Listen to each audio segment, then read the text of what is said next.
Welcome back to more Mario Party 4. Last time we got through Goomba's Greedy Gala, so this time we're moving on to Boo's Haunted Bash.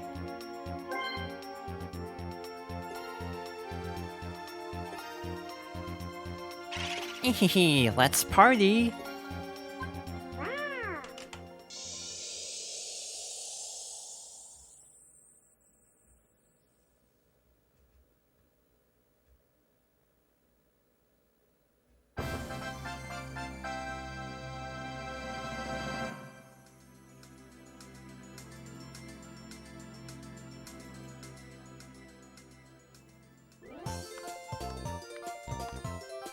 Welcome to Boo's Haunted Bash. It's so good, it's scary. I'll be your host. This board is a scary little spook house I cooked up a while back. I wanted to scare everyone who set foot in here. Let's see how you do. Now let's see who gets to go first. Ehehe. Our unlucky winner, Waluigi, goes first. Yeah. Daisy is second. DK is third. Yoshi is fourth. You each start with 10 coins. Don't ask, I just felt generous.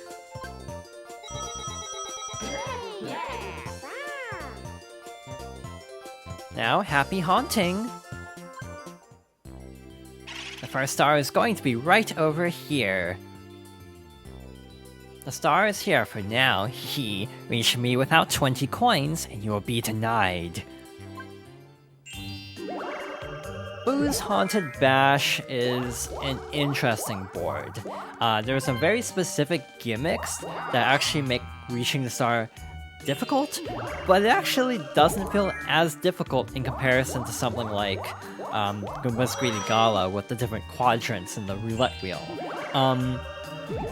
At the center of this board is a pink boo, or red boo as it's officially called. For every player that passes by, the red boos will either appear or disappear, which can make it very difficult to reach the star if it's on a path that can only be reached when the red boos are present. So basically there are certain paths that will go away when the red boos go away. Alright, starting out with a 1v3 minigame.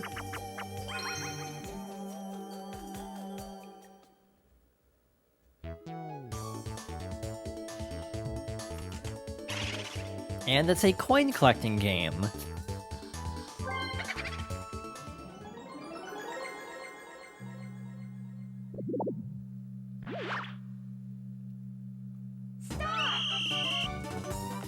I feel like early on, coin collecting games are especially interesting because that means everyone is in star range. Like, I mean, I have seen the AI in particular just absolutely bomb certain coin collecting minigames. Like, you know, Waluigi's not doing great so far. But in general, this, especially when you have like a 1 versus 3, you end up with a lot of characters who will have enough coins to actually buy the star, which makes things very intense early on.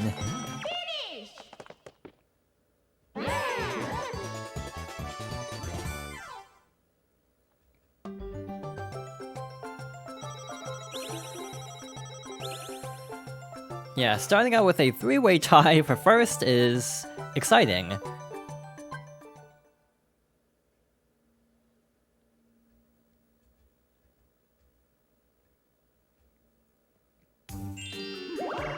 On a purely personal level, this is probably one of my most cursed boards, fittingly I guess for the haunted one. So yeah, the red boo disappeared, so that path going left disappeared. Daisy can't get over here. DK can't get over here, so that means I'm kind of locked in for the star unless someone lands on a warp space. I was really worried that Daisy would buy the Chomp Call and just move the star. Anyway, as I was saying, this board is kind of cursed. I've always had the worst luck with this board. Even the host minigame at the end will probably give me a lot of trouble, knowing my luck. But this, so far, is actually the first and only board that I've had to restart for this playthrough. my first attempt at recording this board went so poorly, I had to restart. So yeah, this board always gives me trouble, and it's surprisingly kind of straightforward, other than the red boo gimmick. I didn't want to say anything, but I was really hoping I wouldn't roll a 2. Red boos are very whimsical, we appear when we like. This also makes something else happen, but we'll see that a little bit later. Hehehe, congratulations, Yoshi. Would you like to trade coins for a star? Well, here's your star.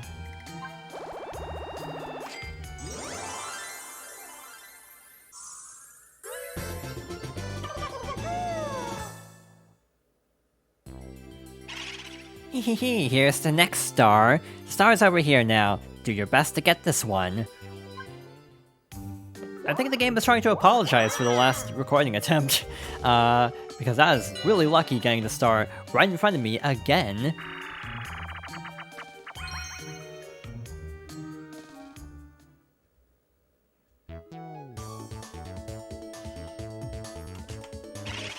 For once, I was actually really hoping for parasailing, because the coin collecting game on top of everything would have just been even more lucky.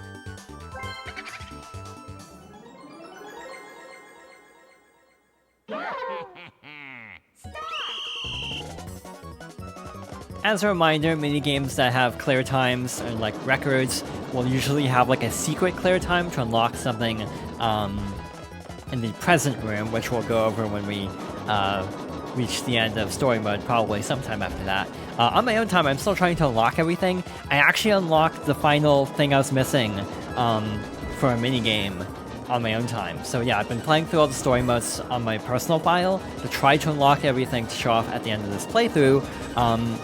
I'm at the end of playthrough 4 of 8, so it's actually going pretty okay. But I actually did get the Domination 100 point score, which I've never done before. And I don't think I'll ever be able to replicate that either for this playthrough.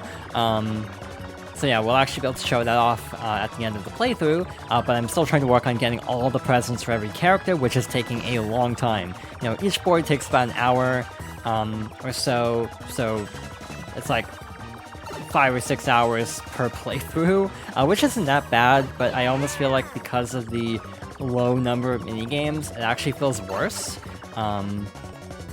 Like if there were more minigames, if there weren't like 60 in total, I feel like I would not mind as much, but when you have to play like the same like dozen minigames over and over, sometimes in the same round, it gets old fast. So yeah, definitely don't recommend completing this game, I can say that much already.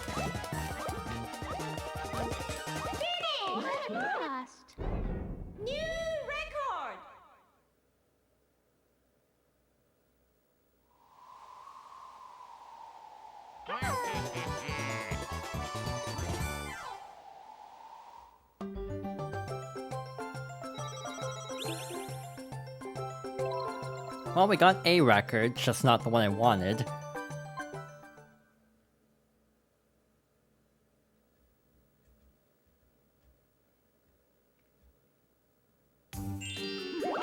So yeah, no one's even close to the star at this point, because everyone's having to go the lower route.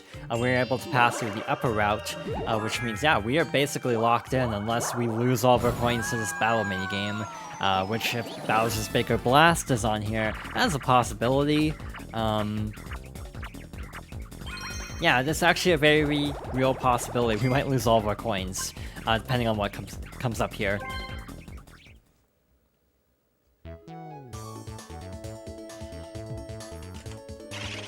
Or we could get extremely lucky.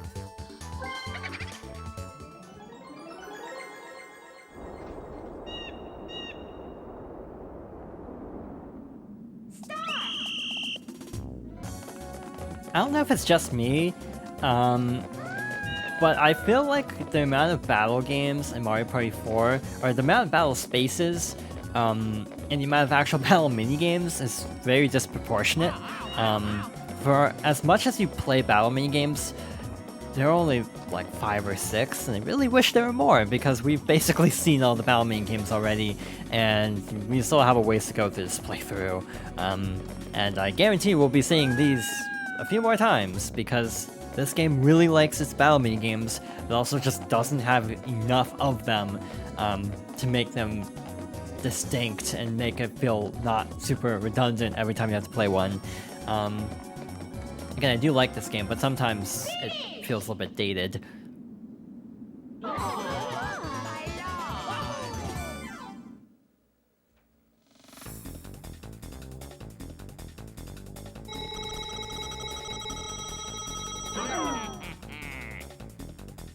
Well, we can definitely afford the star now.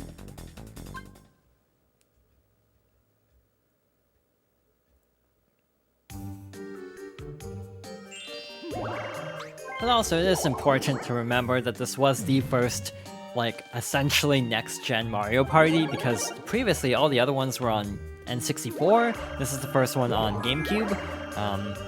So it is almost impressive that it's, like, well done as it is, given that situation. But it does definitely fall a little bit short compared to later games in the series. We have enough coins to even buy an item, which I might try to buy an item. This is the item shop. Don't waste my time. What do you want? Then why'd you come in, huh? What a waste of my time. No browsing. I was hoping for a magic lamp, but we'll still be able to get a star.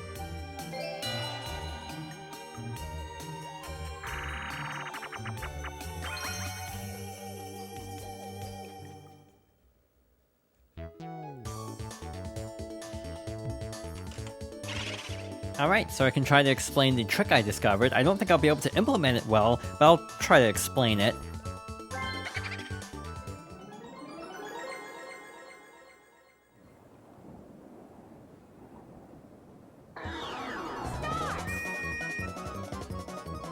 The actual recommendation I read online that actually worked well for me, and I'm not actually pulling it off, so I'm actually swapping over to my older method, is to actually kind of glide your fingernail over the A button rapidly in such a way, kind of described as like scratching a lotto ticket. Some actually recommend using a coin for this, and that can actually hit the button faster.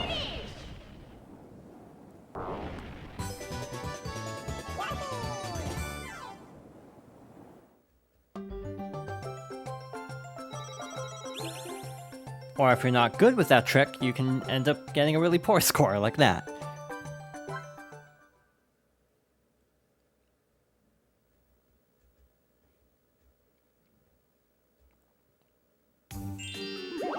It took me a couple tries on my own playthrough to figure out like how to get that to work, but I can attest to it actually working pretty well, if you can kind of figure out the rhythm of it. But yeah, basically if you're like, yeah, like kind of scratching the A button essentially, it's faster than like pressing the button and releasing it. So again, your mileage may vary, and again, I wasn't even able to pull it off particularly well there.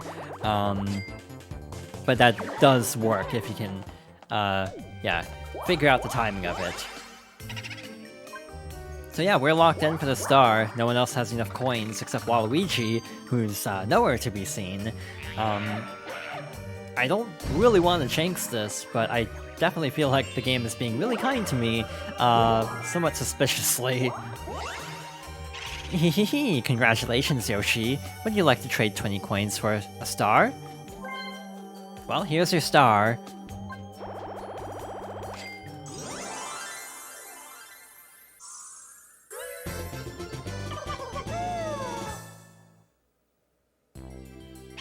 Hehehe, here's the next star.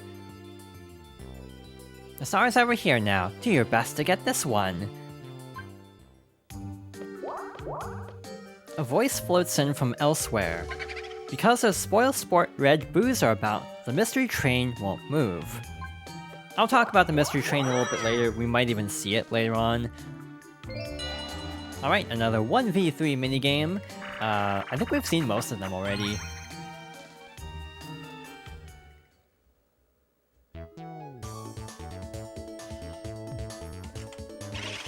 I can only think of a handful of minigames we actually haven't seen yet in the playthrough, which again, isn't great since we're only like on the 3rd board, or 4th board actually.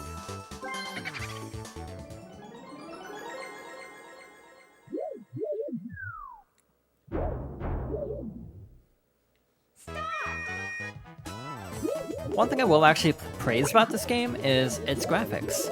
I'm talking a little bit about like how a lot of the effects actually look pretty solid, but these character models actually held up for a long time. They had some animation changes throughout this era, but these character models were basically used between every like Mario spin-off of this era. Well, not counting like Mario Kart, those had unique models. But like Dance Dance Revolution Mario Mix even used these character models, which makes sense actually somewhat retroactively because Konami ended up actually acquiring Hudson Soft, who was the developer of this game, even though that didn't actually affect that game to my knowledge.